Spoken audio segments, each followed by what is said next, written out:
Hall of Fame, Joseph.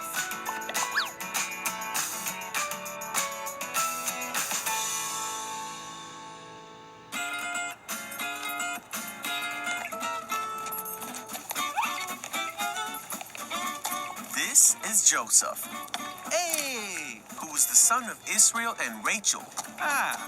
He was his father's favorite, so his brothers hated him and sold him into slavery. You see, Joseph was taken to Egypt, and Potiphar, one of the Pharaoh's officials, bought him for his household.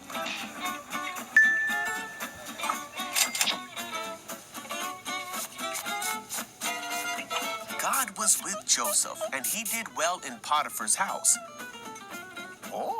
Potiphar saw that God made everything Joseph did a success. So he put Joseph in charge of his whole house. And God blessed Potiphar's house because of this.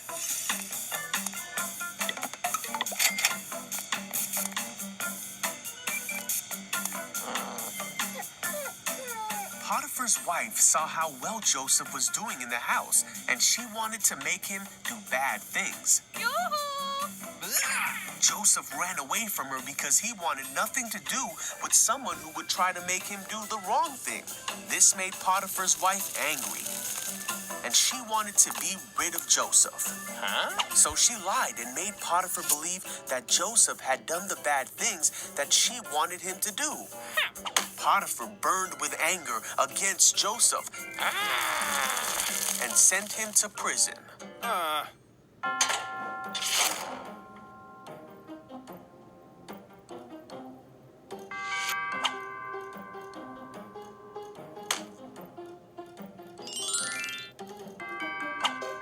While Joseph was in prison,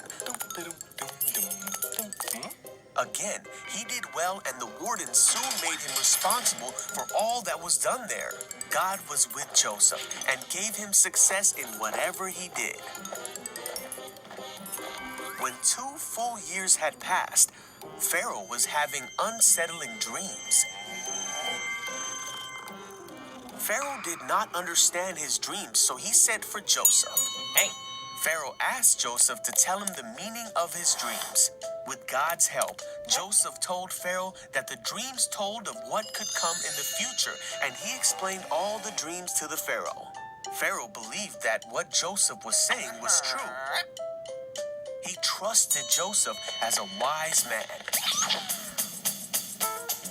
and he put him in charge of the land of Egypt, of Pharaoh's palace, and of all his people.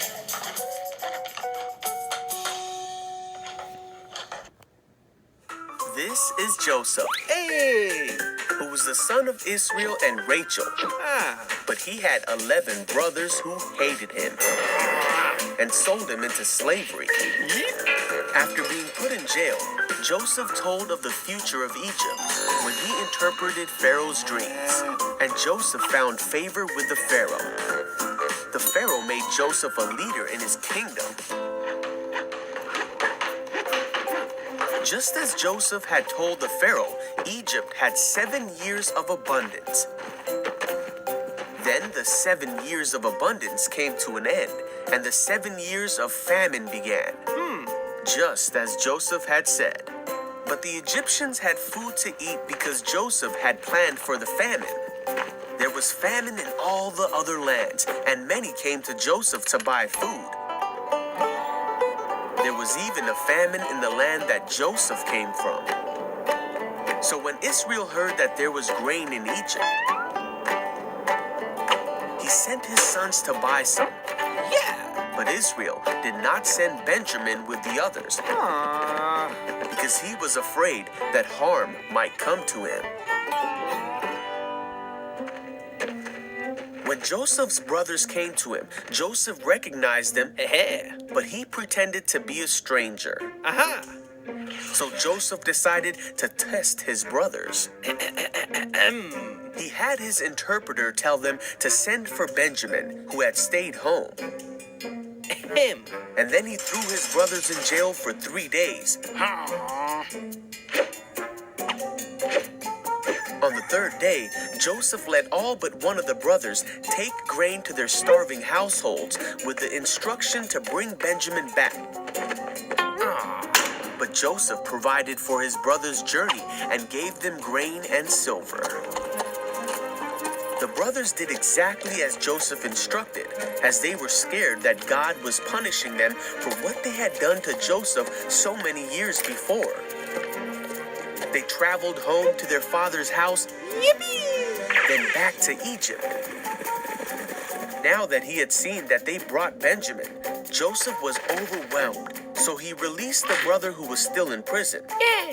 But Joseph decided to play one more trick on his brothers. He sent the brothers away but told his servant to hide his silver cup in Benjamin's bag. Then Joseph told the servant to go after the brothers and retrieve the cup. The brothers hadn't traveled far before the servant stopped them and accused them of stealing the cup.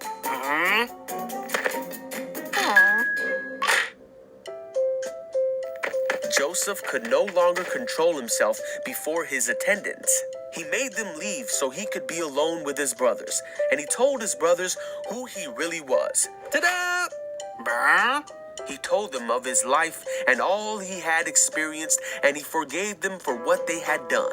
God was with Joseph and took care of him and showed him favor.